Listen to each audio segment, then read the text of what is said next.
This is the Debunking Economics podcast with Steve Keen and Phil Dobbie. The Archives. Episode 53, Why We Shouldn't Worry About Government Debt.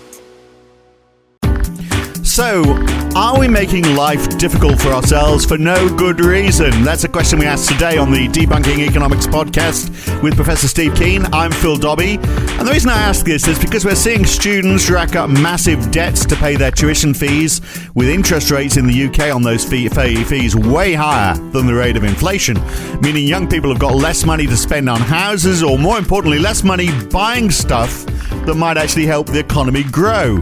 And now we're limiting public sector workers to a 1% per annum pay increase, again reducing their spending power, all supposedly to help balance the budget. So we can't afford to pay university fees out of the public purse. We can't afford to pay nurses and teachers more money because there isn't enough money in the budget, in the public coffers. How many times have we heard that argument? Well, regular listeners to this podcast and followers of the work of Steve Keen know that the answer is to create money. Governments can do that through their central banks. Or don't create the money, just run a budget deficit. Maybe that's not as bad as it sounds.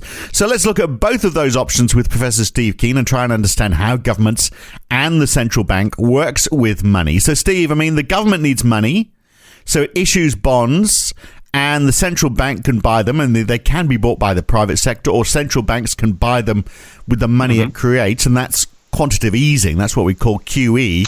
That's it in a nutshell, isn't it? Very, very long, convoluted and roundabout way, that's what they do. And they could quite easily just say, okay, we're going to buy the bonds off you, and we issue the money in return.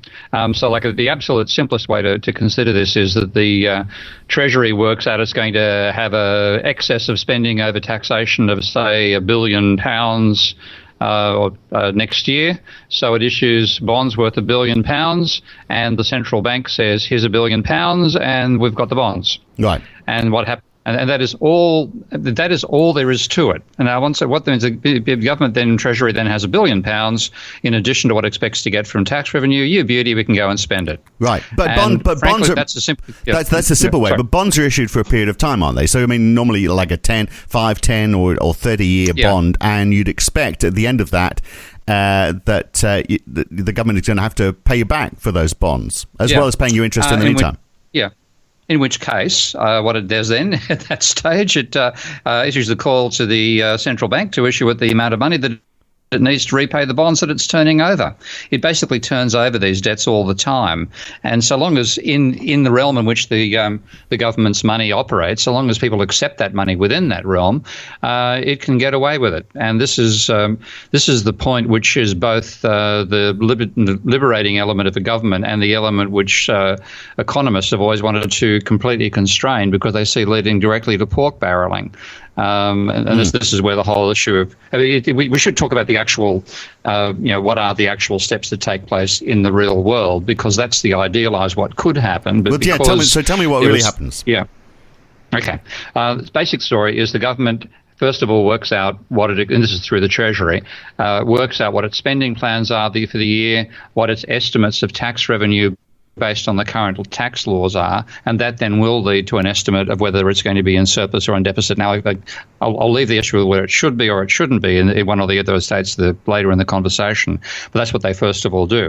Let's say that let's work with a more realistic figure of, say, £100 billion of spending above what their tax revenue is expected to be.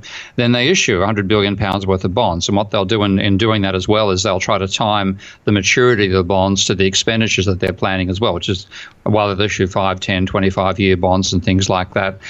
So when they issue the bonds, there's then a vote in Parliament to approve the spending plans of the government. And if that plan is passed, then from that point on, the central bank regards the Treasury as having the money it needs to spend. It doesn't have to actually sell the bonds. It simply gets credited with that amount in its account, and then I'm not actually sure. It varies from country to country as to who actually handles the bond issuance and sales. It's normally the central banks that do that. So they'll then have an auction, and you may have noticed, being another sort of honorary Aussie, you may have noticed that Australia had a recent bond issue of the same sort of story, the government estimating its spending exceeding its tax revenues and issuing bonds to a certain value. These are bonds to the value of, I think it was 800 million don't think it was 800 billion. It was 800 million Australian dollars, and they're all bought by one company. We don't know who they are, but one company bought them. So this story, the process is, first of all, Treasury works out what its planned expenditure above tax revenue is going to be, issues bonds to that value. Parliament votes on the bonds, on the Treasury bill. As it's approved, the Treasury is then treated as having that money, and it then spends. On the other side, with the bonds to sell, the central bank then issues those bonds, has a bond auction, and the purchasers of those bonds are almost always private institutions from the financial sector. So they will have money in their accounts, and they will then buy those bonds. So that what they're doing, they're swapping money, which is not earning them any interest payments or any dividend payments. They swap that money for government bonds, which are giving them a low but very, very guaranteed return, whereas everything else they buy, maybe the company might fold and so on. So private institutions like superannuation firms, pension companies, insurance companies all want to have a set of assets which they just know are going to give a set return. And that's what the function of government bonds is for them. Now, there has, as far as I'm aware, I would actually like to have somebody do the history of economic history in this. I don't think there's ever been a bond issue that hasn't been fully subscribed. Right, because it's such a safe bet. It's such a safe bet. They need them in their portfolio, and so long as, I mean, you'd need the government to issuing tens of hundreds of billions of dollars worth of bonds before you'd ever get to the possibility of exhausting the money that's sitting in the accounts of the pension funds and insurance companies and so on that they want to allocate for income earning rather than non-income earning assets. Now, if there ever was the case that there wasn't a fully subscribed bond issue, then in effect the central bank is operating as a guaranteed underwriter. So if you know in the commercial world, if you have a commercial entity like Tesla, let's say, issuing bonds, then what it will do is it will arrange underwriting of those bonds before the issue goes out, so that they don't actually get the revenue from the public. The underwriter then takes up the extra slack, and of course you've got to pay a fee for the underwriter. It's a bit like, it's similar to insurance. You hope it doesn't happen. If it does happen, you have a alternative. And that's fundamentally the role of the central bank. So in that sense, there is no problem about the government financing its expenditure. And we can get let's move on from that point to other points, but the ultimate point too, of course, there's no problem with them rolling it over either. So, but in that scenario you're describing, though, I mean, there's no money created there, is there? I mean, as you say, the central bank is acting as an underwriter, but it's issuing bonds. Those bonds are being bought by somebody with money that's already in existence. Yeah, that's true. So it's only the extent that the central bank actually buys bonds off the private sector, which it's doing all the time through what they call open market operations. So I've never actually been to see one. The Reserve Bank of Australia wasn't all that friendly towards me back in Australia. They never invited me to see the operating side of it or any other side of the central bank. Bank of England is a different story. I might actually ask them if I can go in and see the bond buying desk, but they're regularly buying, and in terms of it's just a continuous arrangement of buying and selling, the repo agreements, as they call them, repurchase. You buy bonds with an agreement to sell them back at a later stage. And if the central bank is on the majority buy side, then when it's doing it, that is creating money.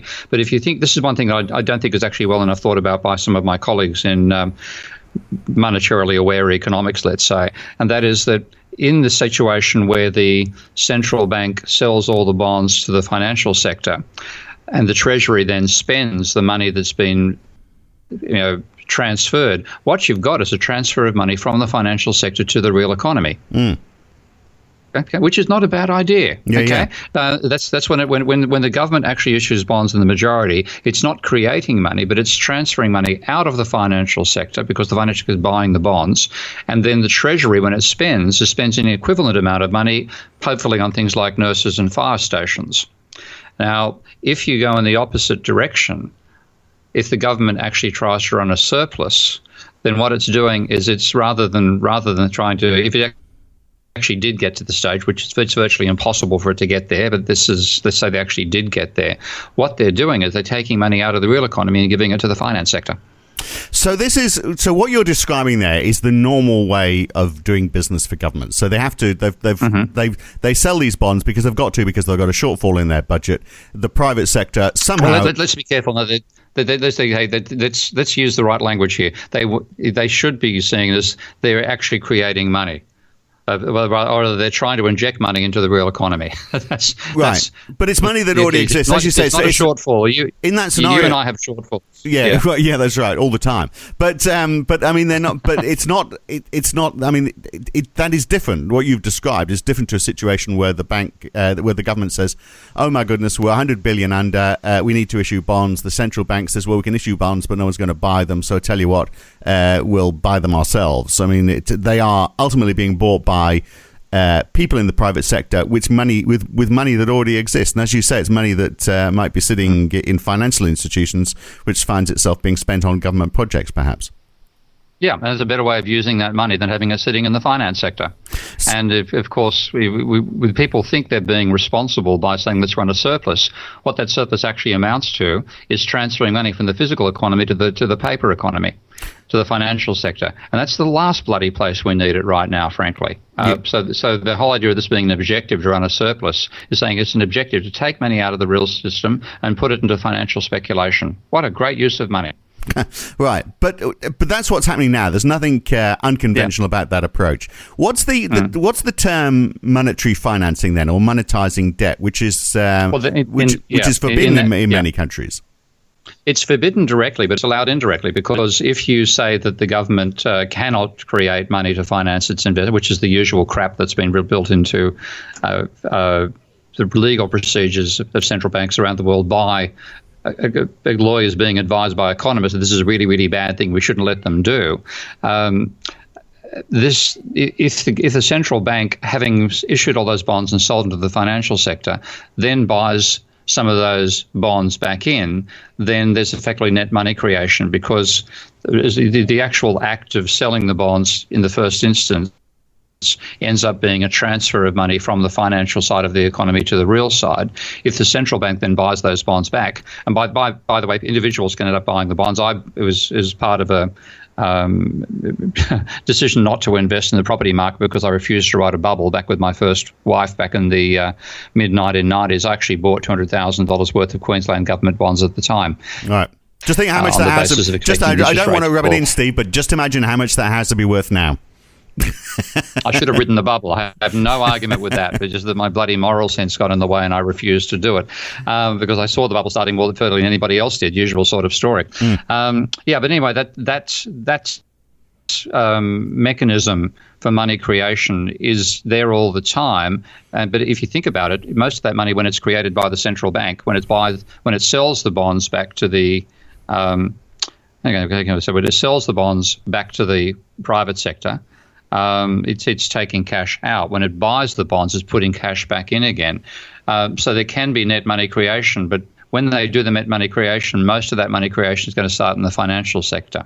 Right. So central banks don't like this idea that they are going to have to buy bonds back again because it's adding money, and potentially that's what... Well, they're happy to do it at all times. So just that they normally do it in the repo agreements where they try pretty much to remain like balanced. What they're trying to do with that is maintain the interest rate they've set. So if they see what the repurchase activities they get involved in are mainly because if they see trends in the interest rate that's been charged between banks rising or falling, then they will sell or buy in that situation to try to keep the interest rate within the range they've set in their open market operation decisions. That's if you think about what's the name of the body in the Federal Reserve that sets interest rates? It's the FOMC, Federal Open. Yeah, Federal Open Market. But it's actually. Yeah, it's if it's the one that's actually with the word "open" there, it's because it's actually part of the open what they call open market operations (OMOs). That's where the repurchase agreements are agreeing. So once they set the interest rate, that then is telling their own staff what your target should be for buying and selling bonds to try to maintain the interest rate we've just set. But on top of that, they can also decide to do things like QE, which add to the amount of money they're buying over and above. The bonds they're buying over and above the amount they decided to do to maintain the interest rate. Right. So with QE, that is when they are expanding the money supply because they are buying back those bonds. But if the government does that a lot, or the central bank does that a lot, the currency is expanded. then the value of bonds is going to be less, isn't it? I mean, it costs the same in currency, but it's going to be worth less in real terms, if you keep on doing this. Well, what it actually does, if you're buying those bonds all the time, you're driving up the bond prices and therefore driving down the bond yields. Yeah. And that's one of the major targets of QE. They say they want to keep interest rates as low as they can, not just at the short end of the spectrum, which is where they've got the most immediate impact, but across the long run, 30-year bonds and things like that as well. So it's a massive buying campaign with the specific objective of driving down what they call the yield curve, the interest rate charge given the age of the bond, right across the spectrum. And their belief was that by doing that, they'd actually therefore cause more economic activity, because according to the childish models that dominate most central banks, the main determinant of investment is the interest rate. Of course, the real main determinant of investment is the profit rate. And you can't do much to vary the profit rate by changing the interest rate. Right, but if you are driving those yields down, if you are getting less, then people are going to stop buying those bonds, aren't they? They're going to say, well, the yield's just too low on this now. No. You know that the Japanese issued a bond with negative yield recently, which is fully subscribed? Right. This is the whole thing about bond vigilantes. I mean, the only bond vigilantes in any sense that actually operate are ones which are going to try to plunder a country that issues bonds that's not in its own currency, because then they're in a hiding to nothing to lose, given the amount of money that can be generated by these institutions, and themselves by borrowing money and levering up their own position by borrowing money from private banks, I might add. That's a major part of how they can actually outdo anything that the government can do. But if the government issues bonds not in its own currency, then it's vulnerable. The bond vigilantes can come into play. But if it's issuing in its own currency, the bond vigilantes are on a hiding to nothing to lose, even if the government's issuing bonds with zero or even negative yield. So hang on, I'm confused on this. So let's go back to your $200,000 that you spent on government bonds. Yeah. If you were not getting any, if they were giving you very little yield, in other words, for that amount of money, all you're going to get back at the end of the term of those bonds is the $200,000 that you put in, and in the interim you're going to get a very low yield. You would be better off using that money in a myriad of other ways, wouldn't you? Including just sticking it in a savings account. Yeah, that's potentially the case for individuals, and it's also feasible for large corporations to make that decision, but they normally end up saying, let's just park it in bonds. I mean, all the people talk about this terrible worry of this. I mean, the bond vigilantes brings up the image of the Wild West of America, and you're driving along in your stagecoach and suddenly you're surrounded by a bunch of guys with Colt 45s. There's plenty of historical instances of that. Give me one historical incident of a country copying that when it's issuing bonds in its own currency.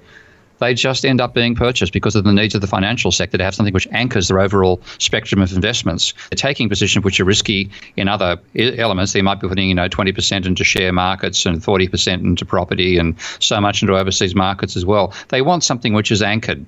And in that sense, even almost a zero or negative yield, in some cases when they put these bonds out, they've been so oversubscribed, particularly in Japan, on occasion, that the interest rate ends up being negative, which is crazy, but that's the needs of the finance sector. So when we talk about government debt, and we, you normally hear that, yes, the government's got a massive debt and we've got this horrendous figure of interest that's being paid on it, which of course gets everyone astonished. This fantastically large number, which is used by conservatives to qualify the need for controls on spending and austerity. That interest that they're talking about is the payouts that are being made on bonds that are issued to the private sector, fundamentally. Yeah. Yep. So, and those are paid in exactly the same way that the central bank paid for the bonds it bought under QE, as well as it can service the bonds it buys under QE or anything else, just by making an entry in the bank account of the core company that owns the bonds. Right, so it's accounting. Right, for sure. I'm afraid I hate to say this, Phil, but I think there's no danger of us running out of accountants. well, if there is, we'll automate it. So problem solved. Yeah, there you go. Yeah, there you go. Yeah, easily fixed. But so if you sell those bonds, though, you made this point that if you sell them to somebody who's not in is in a foreign currency, so issue bonds and they get bought by the Americans, for example, and it's a UK government. If they were bought in pounds, then that's easy. You make the point that when you need to repay, you just issue more bonds to repay the bonds that have reached maturity. if somebody's bought them in US dollars, why is that different? How does that complicate things? In that case, you can run out of US dollars. The analogy I want people to get their heads around is that governments and banks, like money factories, when they have their own currency, what people think about is they're money warehouses. That's not true. But they are money warehouses when it comes to having money from other countries. You can only get that money from other countries by either borrowing that money or by selling sufficient goods of your own that you get a residue of the money of this overseas country back in your own coffers. And all central banks try to have a portfolio of money from other countries, particularly the United States dollar, of course, but also they'll have holdings of euros, holdings of renminbi to some extent, any Swiss francs, anything which is relatively liquid and often coming from a trade surplus generating nation as well. So, but if you're a trade deficit nation, and the UK is classically a trade deficit nation now, having destroyed its manufacturing sector in the last 25 years, with that trade deficit, you are always finding yourself having to buy or borrow US dollars from overseas so that you can continue buying it. Because if you're running a trade deficit of, say, 5% of GDP, and that's pretty much the scale the UK is at or heading towards, then every year you've got to generate 5% worth of GDP of US dollars.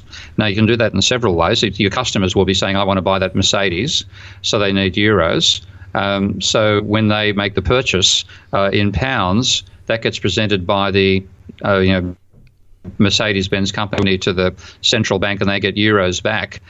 You've got to, the British banks effectively have to be buying or borrowing those funds from overseas at all times, and they can do that by issuing bonds denominated in a foreign currency or by selling local assets and getting foreign currency that way. But the central bank itself, which ends up being where this stuff is stored temporarily, can literally run out of American dollars.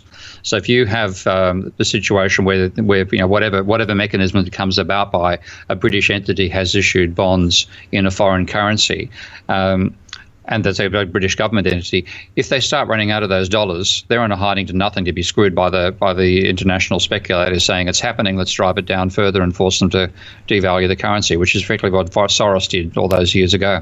So you would only sell as much as you needed to foreign investors then, presumably. You'd be your preference is always going to be, let's sell to domestic investors because it's in our own currency, but we need to sell some overseas because we need to see that foreign currency coming into the country. Yeah, well, you've got the trade deficit determines your need for the foreign currency, and if you're running a sustained trade deficit, which the UK is, then you're always going to be issuing bonds in a foreign currency to get that foreign currency back, or you're going to be selling domestic assets to get that foreign currency that way. And that, to me, that's why I think the most important deficit by far is the trade and current account deficit, not the bloody government deficit. Right. Well, okay, got it. This is starting to make sense bit by bit. I'm glad we're having this conversation. So let's look at government deficit then, because it's seen as a bad thing. If you're issuing bonds and it's being sold on through the private sector, that's doing nothing to obviously remove that. That still appears as on the budget item as the government running at a deficit. If you do it year on year, that deficit is widening. I think your thinking is that's the way it would appear, isn't it? In terms of on paper, because you're not actually creating new money unless the central bank is buying it back. If they're not and they're selling it to the private sector, it still appears as government debt ultimately. But I think your point is, who cares? Yeah, effectively, because the government's never going to run out of the capacity to create its own currency, and so it doesn't. And when it services it, again, it's all accounting entries. It doesn't require selling stuff overseas to get the money back. It's all within the. It doesn't require taxing the future either. This is the other thing. There's no impossible burden in the future. And one thing I'm going to be, when I start putting together my magnum opus on this whole topic, one thing I'll be starting with a little example of the Tom, Dick and Harry world, Tom, Dick and Harrier, where they rapidly learn that saving money is a bad idea, and then they decide to institute a government. I think I'm going to go for a banking system first before they bring in a government sector first, but when they do it, what they find is they only have a banking sector, then the net equity is always zero, because if a bank gives you a loan, you get an equal asset and liability out of that You get an asset of the money they've given you, an identical liability, the debt that you now owe the banking sector. And because the banking sector has to operate with positive equity, any private bank that has negative equity is bankrupt. So a banking sector has to have positive equity. By definition, therefore, if you have an only private banking sector system, the equity of the remainder of the economy is negative. Now, that means firms in the aggregate, households in the aggregate have negative equity, meaning their liabilities exceed their assets. Now, if you have the private sector deciding, oh, that's terrible, let's try to get to the stage where they're back in balance again, it's a spiral to zero. The only way you can have, and this is, I think it's poorly explained by the modern monetary theory crowd, which is why I'm elaborating a bit here on this point. The only way you can have net positive assets is if the government spends more than it gets back in taxation, because when the government spends on you, it does not give you a matching liability. Okay? This is the difference. Yeah. Okay, and that means that you get money which is an asset to you, but not a liability to you. So in that sense, that enables the private sector to end up with net positive assets only if the government is creating money by spending more than it gets back in taxation. Right, and the only time that is ever happening is when the government is running a deficit or when the government creates extra money through quantitative easing. And then that expands the money supply, as well as redirecting money initially in the first instance from the financial sector to the real economy. And that is something a government would want to see, and we'll come to the roles of the government, the Treasury versus the central bank in a moment, because it seems to me maybe it's a bit of a nonsense that they're separated. Mm-hmm. That is another tool a government might want to use, mightn't it? It might say, well, look, as you incur more debt, you've issued more bonds, then perhaps you'd want to see the money supply expand to try and devalue some of that debt. Effectively, yeah. I mean, there's ways in which it is the scale of government debt compared to the economy is nowhere near the issue that's made up by mainstream economists. Like there's a guy named John Hurt, I think his name is, some mainstream economist who continues hitting me with bloody tweets all the time with his infinite wisdom out of a textbook on economics.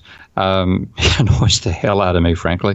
But this paranoia about the level of debt compared to the economy itself. If you look back at the historical record, the level of government debt has been as high as 3.5 times GDP during the Napoleonic War period. And it is just an accounting operation. Right. Well, people are going to get scared if it just keeps on going up and going up and going up. I mean, does it reach a point where it matters? Yeah. Well, let's look at Japan on that front. Japan began with the government debt ratio of about 40% of GDP before its economic crisis hit. It's now 250% of GDP. They've totally ignored private debt, which was actually what triggered the whole crisis. But they've just continued spending that amount of money and accumulating that amount of debt. Everybody's saying next year the bond vigilantes are going to strike. They're never going to strike in Japan for the simple reason Japan runs a trade surplus. It's never going to have the problem of running out of the foreign currency. Therefore, it doesn't need to issue bonds in anything other than its own currency, which it has the infinite capacity to do given the existence of computers. Or even given the interest of paper, a double entry book ruled up taper. That's all it takes. Right. They can do it because they've got Excel, is basically what you're saying, isn't it? Or they could even use it. Let's go down at the level of. They could even be doing a colouring in book. But I am a critic of letting that get out of control at the same time, because it's often out of control because you haven't addressed the actual original problem, which is the private debt overhang. Right. So the focus of governments, though, primarily, and we've talked about this before, should be, yes, how do we get our trade deficit down? How do we get to a trade surplus? Rather than focusing on how do we get government debt down? Absolutely. They've just got the wrong thing in their attention span. And then when you see the stuff that Theresa May is going on with right now, I would be very happy to come and advise the Conservative Party on this, by the way, because I'm not partisan in any sense to political parties. It's easy to advise the Labor Party on this, but I'd be happy to advise the Conservatives because if they continue spouting this crap, they're never going to. Now that there's been 40 years of this of this attempt to get to government surpluses, and it's now been discredited by experience, if not by knowledge, in the UK, the Conservatives are never going to get back in power again if they keep this lineup, which my argument is a bit like Maggie Thatcher's when her advisors were first asked whether were they happy that they now had a Conservative Party in power. One of them replied, "No, I'll only be happy when I've got two Conservative parties vying for power." Now, from my point of view, I'd like to have two parties who actually understand money creation vying for power. Right. Although we started by talking about money creation, but I mean it could just as easily be government debt, couldn't it? Although I guess government debt, if the government is getting into debt and that debt is increasing, then in effect that is more money, isn't it? Because that's money that's being spent. It's just appearing as a negative figure on the government spreadsheet. Yeah, you could effectively rename those government bonds to go to government shares and just say the shares with a guaranteed yield. Because what they all are really fundamentally is a record of government's net money creation over time. So there's three instruments, aren't there, that can work together to control government spending and private spending as well, and inflation that can be a subsequence of doing too much of it. There's money that's created that can cause that inflation. There's interest rates that we can control spending, which can slow down inflation. And there's tax, which we discussed last time, which can also control spending and help slow down inflation. So how can all of this be done? We've talked about the nuances as well as to whether you create money or whether you just you just increase the level of government debt. All of this is being done by the Treasury and by the central bank, working in unison, but they don't work in unison. They're separate. They're acting independently. So if we got all of this wrong, if these are all instruments that are supposed to work together, haven't we got the system wrong? Yes, we have. This is what's so frustrating to people like myself and Stephanie Kelton and so on, sitting on the outside watching all the stuff being done by governments. Once you understand the mechanics, then a whole lot of what are seen as limitations disappear. And it's a similar sort of thing. That's why I so much stick to the analogy of Ptolemaic versus Copernican astronomy for economics. Once you realize that it's not a case of the sun orbiting the Earth, but the Earth orbiting the sun, the whole perspective on the functioning of the system changes. And we're still stuck with a perspective in economics which might as well argue that the Earth is the center of the universe relative to how much we understand about the economy itself. All right. Beautiful stuff. Appreciate explaining it to us all, Steve. It makes a bit more sense now. I'm glad we had this half hour. Ditto. And coming up soon on the Debunking Economics podcast, post-Keynesian economics. What is it really? We'll get all that explained. And now there's two of us working in most households. Are we actually any better off? This is one that's going to upset the women's lib movement. Have they forced us all to work more for less? That's coming up on the Debunking Economics podcast with Professor Steve Keen. I'm Phil Dobbie. Back again soon.